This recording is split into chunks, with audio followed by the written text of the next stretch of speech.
nobody's interpreting what you heard.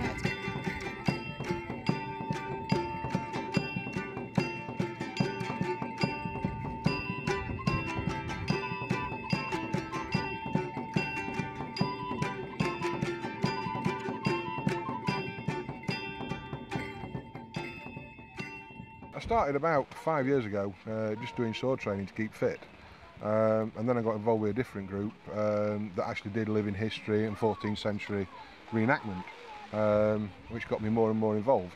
And I loved it so much, I thoroughly enjoyed it so much, I just got into making bits for myself. Eventually I made my own armour, and somebody said, you know, why don't you make your own armour and start your company making armour for other people? So I did. And I thoroughly enjoy it so much, to the fact that I'd rather live in a tent in a field, because it's nicer, it's a better way of living, it's more comfortable than a house. So what examples of armour and armoury have you made that you can show us? Well, this I've made myself. This is late 14th century full plate armour, arms articulated so you can move quite easily. Then the Wisby coat of plates was made, and ranges from about 1390s right through to very early 15th century. Very articulated, easy to move in, easy to fight in, but very good protection. Then we've got the mail skirt. I didn't make this, but that is to protect things you don't want damaging, which goes over the top of your full plate legs, which again are articulated, and makes it very easy to move while you're fighting. I'm in the process of making other things like swords, etc., axes, also bucklers, small shields. Made that one myself as well, and that's full contact. It was a nice little job. Even though it looks a bit rusty, it does the job. So very good fun. I see all the bowls and the cups and you mentioned earlier about the food and everything. Could you explain a bit more on the living in that time? Yeah, back then they were very healthy.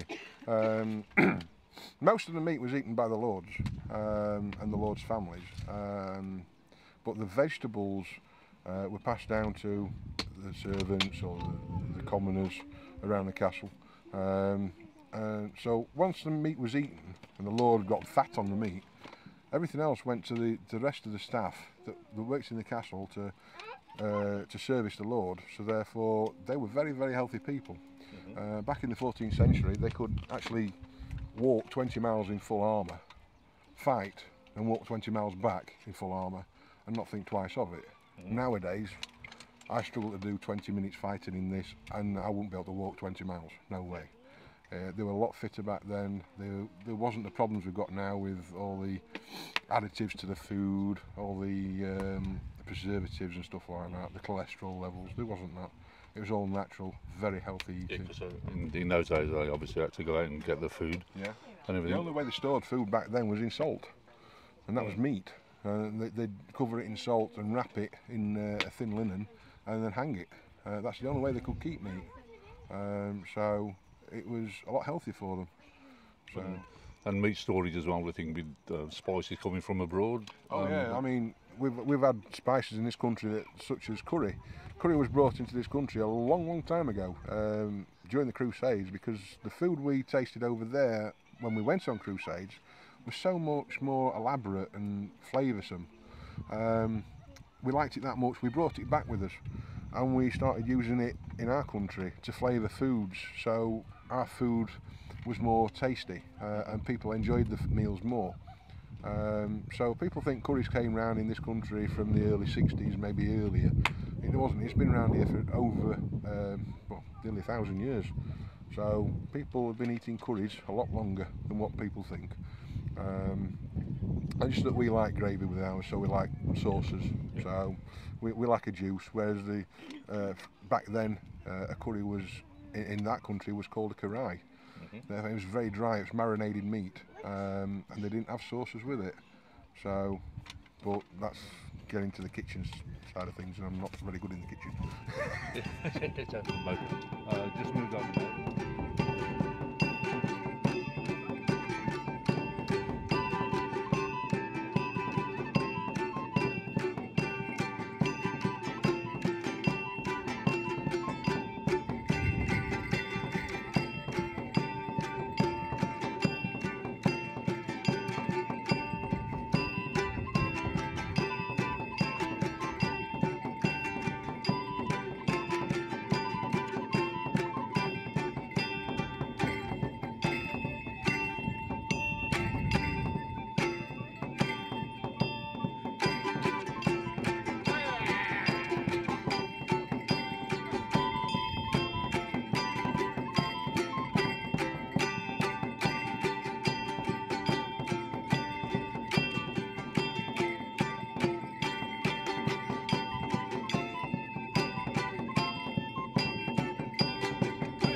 My name is Edward of Worley. I'm the camp candle maker.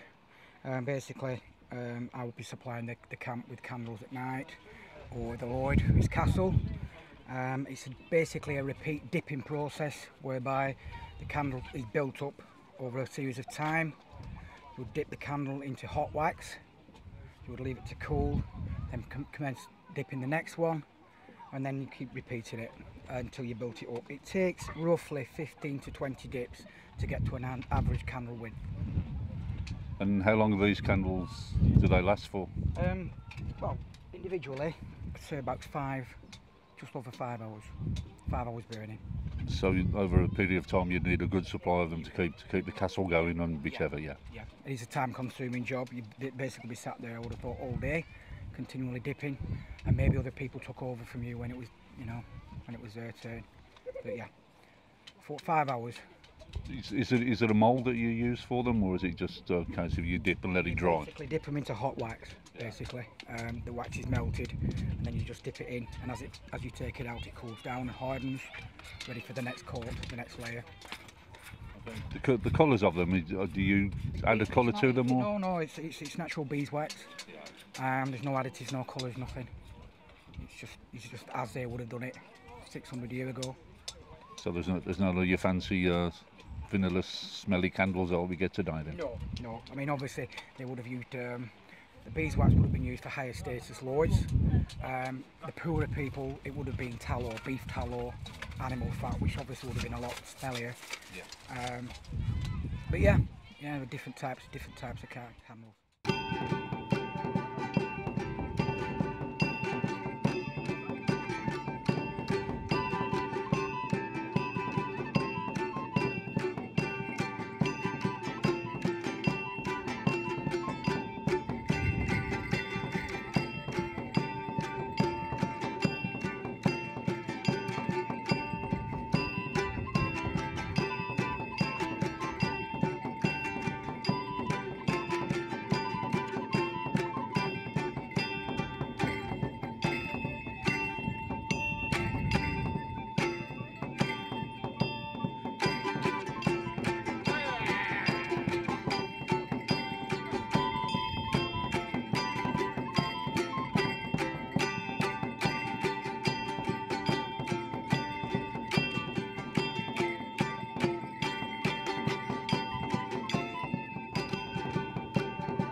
And we're struggling a bit because this wet, damp, horrible weather affects the instruments.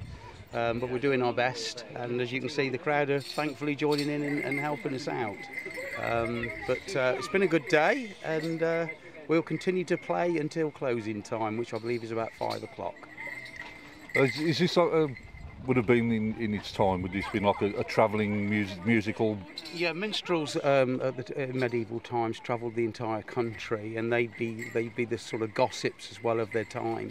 They'd say, "Oh, have you heard what's happened down at Tutbury? Now we're at Warwick," and vice versa. "Have you heard what's happened down at Warwick? Now we're at Tutbury." And so the stories would travel up and down the length and breadth of the country.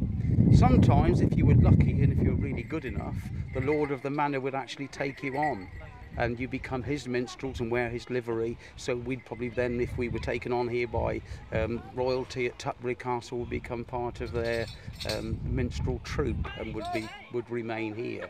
And then we'd be fed and watered by them as long as we performed at their feasts, etc. About your instruments, the thing is, these would have been what you'd would have made yourselves at the time, or?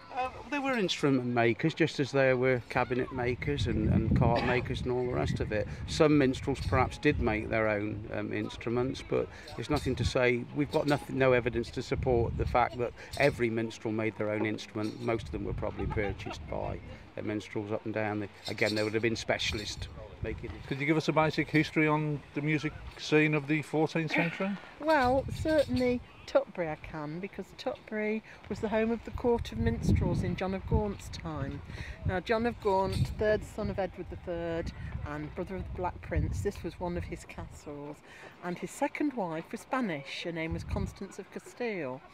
And for her, he did the castle up again, because they were always having skirmishes and the castle would go up and down like a yo-yo.